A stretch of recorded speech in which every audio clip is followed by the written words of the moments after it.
Hey everyone, welcome back to study centre. आज का topic हमारा बहुत ही यूनिक होने वाला है और बहुत ही इंटरेस्टिंग है, जो कि ओवरऑल हर किसी को पता तो रहता है ये टर्म, लेकिन ये नहीं पता रहता कि उसका मतलब क्या होता है, एक्चुअली वो काम कैसे करता है। बहुत सारे आंसर राइटिंग में हम अपने हिसाब से लिख के आते हैं जितना आप जानते हैं, but little knowledge is dangerous. तो चलिए आज के टॉपिक में डील करते हैं अबाउट स्टॉक एक्सचेंज। आपके क्वेश्चंस में जनरली ये पूछा जाता है, what do you mean by stock exchange, what are the characteristics of stock exchange, what are the functions and what are the objectives of stock exchange। तो पहले हम आज की वीडियो में स्टार्ट करते हैं about what is actually stock exchange and what are the characteristics of stock exchange। अगर आप नहीं जानते स्टॉक एक्सचेंज क्या है, चलिए लास्ट तक आप वीडियो में देखिए, डिस्कस करिए, तब आपको पता चल जाएगा कि स्टॉक एक्सचेंज होता क्या है। मैं आपको एक स्टोरी से समझाती हूँ। फॉर एग्जाम्पल, अगर आपको कपड़े चाहिए तो एक कपड़े का पूरा मार्केट होता है जिसमें आपको सिर्फ कपड़े मिलते हैं। अगर आपको खिलौने चाहिए तो खिलौने का पूरा मार्केट होता है जहाँ पे आपको बहुत सारे टॉयज मिलते हैं। And if you go for car के लिए तो वो पूरे कार्स के और बाइक्स के, इलेक्ट्रॉनिक्स जो भी बोलते हैं, ऑटोमोबाइल्स के शोरूम्स रहते हैं। वैसे ही सिक्योरिटीज भी रहती है हमारी, डिबेंचर स्टॉक रहते हैं, उनका भी पूरा एक मार्केट रहता है जहां पे आप जब भी जाओगे तो वो उसको पेपर करेंसी या पेपर बॉन्ड के नाम से उसको बोलते हैं। Paper currency in the sense वो फ्लैक्स वो नहीं होती है, मतलब लिक्विड नहीं होती है, आप उसको खर्चा नहीं कर सकते जैसे आप कैश करते हो। वो एक फिक्स्ड पीरियड ऑफ टाइम तक रहती है। इन जनरल आप अगर उसको उसमें पैसा अगर आप इन्वेस्ट करते हो उनके स्टॉक्स में, फॉर एग्जाम्पल मैंने कंपनी खोली और मैं 10 लोगों को बुलाया कि आइए मेरे कंपनी में इन्वेस्ट कीजिए, मतलब वो स्टॉक है मेरा और मैं उनमें लोगों को बुला, अगर मुझे कंपनी में प्रॉफिट होगा then I am going to pay back the returns to the individuals who invested in my company. So that उसको बोलते हैं स्टॉक एक्सचेंज। उसका पूरा मार्केट रहता है और बहुत सारे लोग स्टॉक्स की डीलिंग करते हैं। फॉर एग्जांपल, अगर एक कंपनी का स्टॉक मेरे पास है, उसमें मैं इन्वेस्ट कर रही हूँ and I am properly getting the return from there, लेकिन अगर मुझे उसको बेचना है, मतलब ये पूरा मार्केट में क्या होता है, बाइंग एंड सेलिंग, आप खरीद रहे हो और सामने वाला बेच रहा है। वैसे ही स्टॉक एक्सचेंज का भी एक पूरा मार्केट होता है जिसमें क्या होता है, buying and selling of securities. ठीक है, तो चलिए सिक्योरिटीज कॉन्ट्रैक्ट रेगुलेशन एक्ट के according, securities contract regulation act 1956 के अकॉर्डिंग इसकी डेफिनेशन देखते हैं, फिर एनालाइज करते हैं कि डेफिनेशन क्या बोलना चाहिए। आपको समझ में तो आ गया कि ये है क्या, बट डेफिनेशन आप कैसे फ्रेम करोगे, लेट्स चेक इट आउट। जो डेफिनेशन बोलती है एक्ट 1956 के अकॉर्डिंग, वो ये है कि ये एक एसोसिएशन है, association organization of body of individual whether incorporated or not established for the purpose of assisting, regulating, controlling business in buying and selling and dealing in securities। देखो, पहला एक एसोसिएशन है। एसोसिएशन मतलब सिंगल पर्सन का एक association होता नहीं है, it obviously involves a certain group of people, मतलब इस ग्रुप ऑफ पीपल रहते हैं। यहाँ ऑर्गेनाइजेशन ऑफ बॉडी एक कंप्लीट ऑर्गेनाइजेशन है और उसमें इंडिविजुअल सब आते हैं।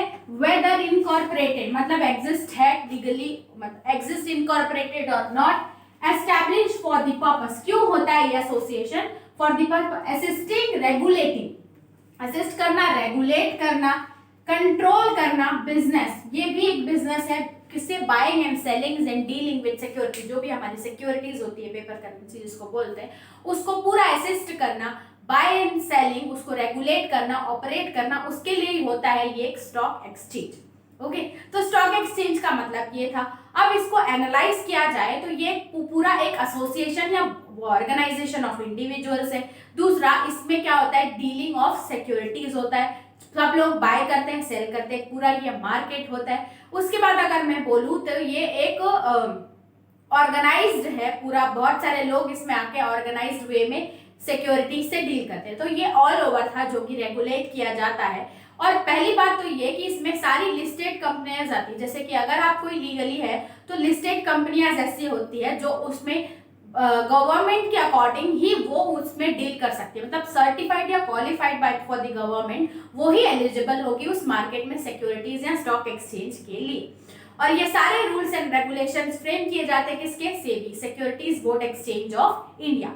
ये था हमारा डेफिनेशन। आप डेफिनेशन कैसे लिखोगे, इसको पूरा याद करने की जरूरत नहीं है, आप उसको आधा याद करना, करता क्या है, कैसे करता है, व्हाई इट इज फॉर, तो आपको समझ में आ जाएगा। जस्ट क्वेश्चन से अगर आप खुद से क्वेश्चन करेंगे तो वो आंसर देगा, मतलब you are already memorising it. Let's move forward to the next topic, that is characteristics of क्या? Stock exchange.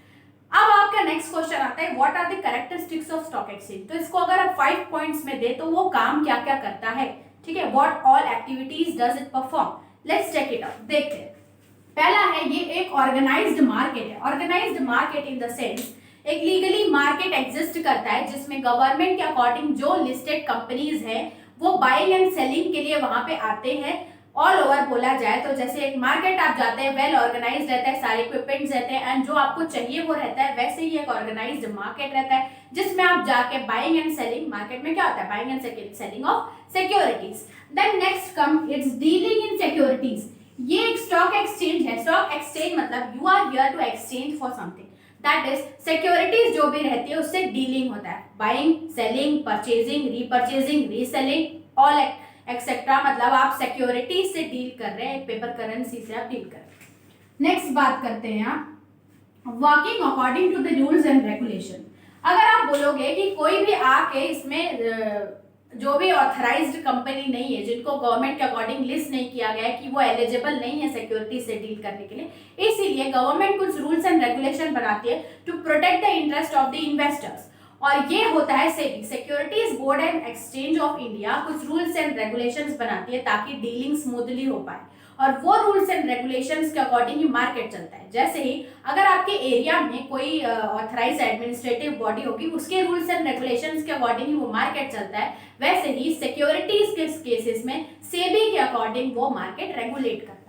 उसके बाद dealing in listed securities only. Listed securities मतलब ऐसी सिक्योरिटीज, कोई भी आके अपनी वहां पे सिक्योरिटीज नहीं सेल कर सकता, ओनली जो गवर्नमेंट के अकॉर्डिंग, सेबी के अकॉर्डिंग क्वालिफाइड है, जो लिस्ट किया गया है कि उसको हम डील कर सकते हैं, सेल एंड परचेज कर सकते हैं, वही ही सिक्योरिटीज की ट्रेडिंग होती है उस मार्केट में। नेक्स्ट बात करते हैं dealing between authorised person only. Authorised person मतलब कि एक क्वालिफाइड पर्सन भी होता है, जैसे सिक्योरिटीज क्वालिफाई होते हैं वैसे पर्सन, तो जो पर्सन है ऑथराइज पर्सन जो खरीदने और लेने आएगा, who seems to be eligible for that, उनको ही देते हैं। मतलब जो आपको सही लग रहा है कि वो डिटेल्स वो क्वालिफाई कर रहा है उन टर्म्स में, कोई भी आके वहां पे ऑल रैंडम पर्सन डील नहीं कर सकते, जो ऑथराइज रहते हैं वो ही डील करते हैं। तो ये था हमारा topic about stock exchange and characteristics of stock exchange. Wait, अभी इसका बचा है फंक्शंस ऑफ स्टॉक एक्सचेंज। आप इसको करिए रिवाइज, हम चेकआउट करते हैं functions of stock exchange in next video.